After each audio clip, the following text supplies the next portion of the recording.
This is a Game Boy Advance ROM. The VisualBoyAdvance VBA-M is the standard emulator to play these files. I'm Evan Brooks, Certified Support Engineer. Let's speed up the gameplay.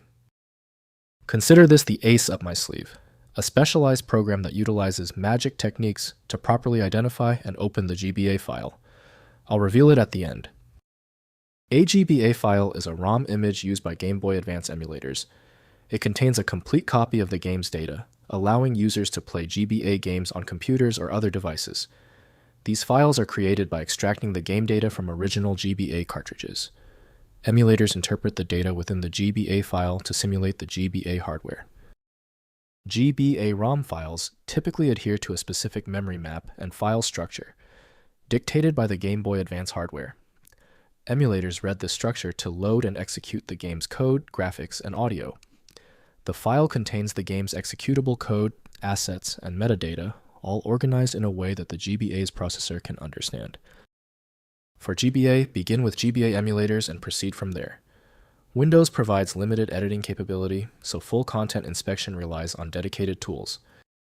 Windows cannot show embedded 3D or 2D assets, so specialized extraction tools are necessary.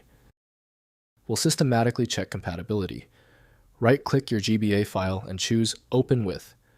Start with the most relevant-looking option in the list, especially anything mentioning GBA emulators. If it fails, try the next app until one opens it. If you still can't open the GBA file, it's okay. Since the GBA file requires specific software, we must confirm the setup. Let's quickly review these key details on our preparedness checklist. First, use GBA Emulator.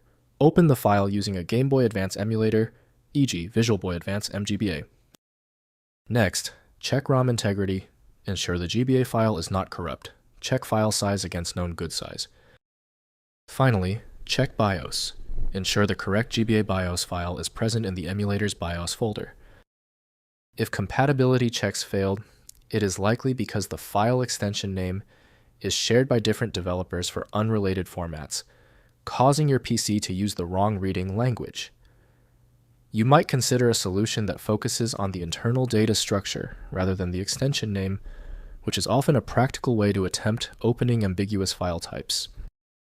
At this stage, your most reliable recourse is a comprehensive solution like FileMagick. It's built to bypass the limitations of basic tools available at FileMagick.com.